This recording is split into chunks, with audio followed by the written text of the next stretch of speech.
So a show of hands, anyone remember seeing Godspell? All right, it looks like we've got a number of people who are familiar with Godspell. Memorable music and a ragtag group of clowns acting out parables. In the musical's rendition of The Good Samaritan, they actually used a 2x4 piece of wood as a prop for the road between Jerusalem and Jericho, where our gospel takes place today. In reality, the 18-mile journey is treacherous with curves and hills. It also, over the course of it, going from Jerusalem to Jericho, drops more than half a mile in elevation between Jerusalem, which is semi-dry, and Jericho, which is parched. So there was a traveler going from Jerusalem to Jericho who was robbed and beaten and left for dead. And the people who we expect might have helped, two respected community leaders, a priest and a judge, pass by and do nothing because purity laws drove them to not touch blood.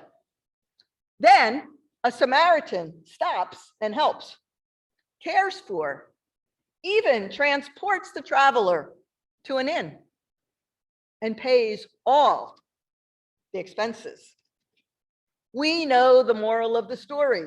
In answer to the question, who is my neighbor? It's the Samaritan, the one who shows compassion. And the charge to us is to go and do the same. But these days, the term Samaritan has become synonymous with a charitable person. Let me suggest that perhaps we've heard this parable so many times that we miss the scandal in it. To Jesus's audience, the idea of the hero being a Samaritan would be unthinkable. And why is that? Because the Jewish people of Jesus' day despised and avoided Samaritans. They were unclean, they were considered heretics and half-breeds, because centuries before, the Israelites that stuck around after the Assyrian invasion had intermarried, really creating this new race of Samaritans. So I'll make an assumption that most of us don't know any Samaritans. So let's try role playing and change the characters to modern equivalents. Begin by identifying who you would slot in the roles of priest and judge. And then who might we cast in the role of the Samaritan? Let me suggest someone who scares or angers you, someone you would never in your wildest dreams believe would care enough to stop and help. Perhaps a serial child abuser, a white nationalist, the leader of a drug cartel, or a politician that doesn't share your views. But let's not forget, we also have the role of robber, an opportunist who deprives others of money and food and clothes and power and dignity. Now, my friends, whether we choose to admit it or not, over time, each of us has been cast in each of these roles. So recognizing that, and that we've assigned others now to those roles, let's cast ourselves as the traveler in need of aid. Anybody ever had that issue when you've been traveling and needing some help? Yeah, we won't go into the story of me like having my passport stolen in Lisbon. But let me propose it's in those moments when we are truly vulnerable, when our defenses are shot, when we can no longer afford to be picky about who helps us, that grace is most visible in our world. What I'd like to do now is share a true Good Samaritan story that I heard a Lutheran pastor once share. Let's go back in time to 1976. Most of us were alive then, I think. Right? An 18-year-old woman is backpacking through Europe. And while she's in Germany, she realizes that each time she sees an older German gentleman, she imagines him in uniform and is preoccupied by what he was doing 30 years ago during the Second World War. One evening, she is on a tram headed for a youth hostel, and in the seat opposite her is a man in his 60s. Her mind begins wandering. And as she speculates, the tram screeches along the unfamiliar streets, unloading passengers until all at once it stops.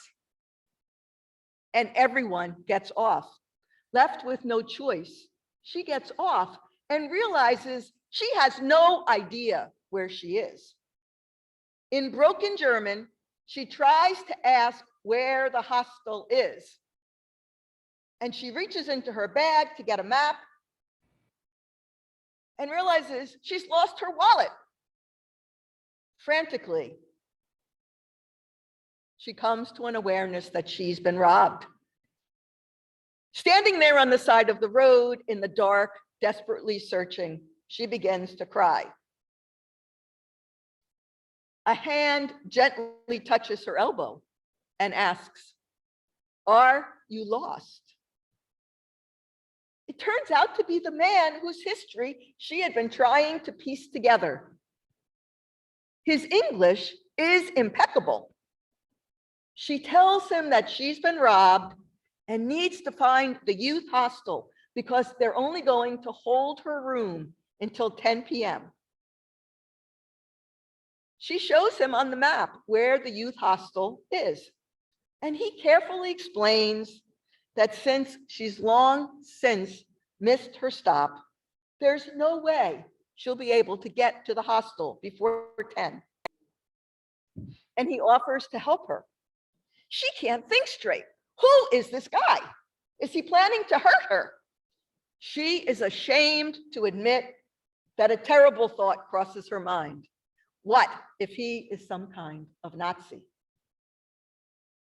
He smiles and tells her his name is Carl. He lives just down the street. Perhaps she might come with him to his house.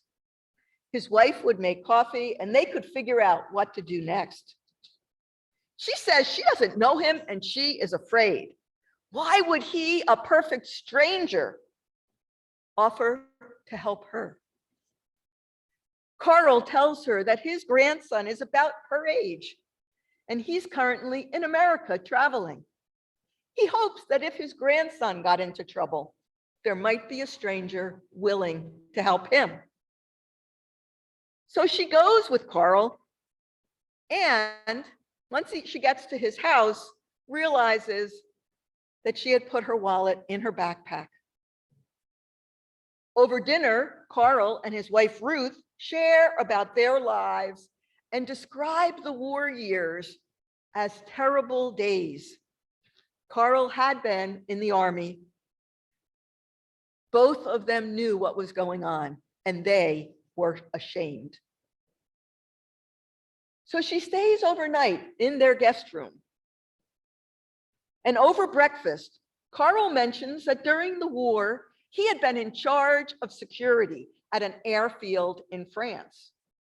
She realizes that is the same airfield that was launching planes that her grandfather tried to shoot down.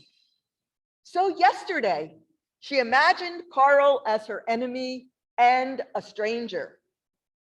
Overnight, he became friends and neighbors. When we are vulnerable, it is easier somehow to let ourselves be touched by those who, in other circumstances, we might fear or call our enemies. When we're vulnerable, we are better able to recognize those that the world has judged to be the untouchables as our neighbors. And when we recognize our neighbors, we are better able to love them. All too often, the roles we choose to play in life insulate us from those we encounter along the way.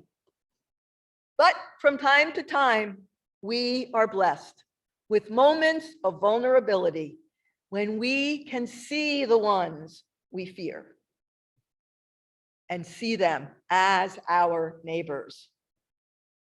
I suspect it is our experience with our own vulnerability which gives us the courage and compassion to act as a good Samaritan. Our challenge remains to go and do the same. I want to conclude today with two suggestions for how to begin. The first comes from Brené Brown, who offers, "It's hard to hate close up. Move closer." And the second, I want to reinforce a quote that George Limbach shared with us when he spoke the last weekend in June.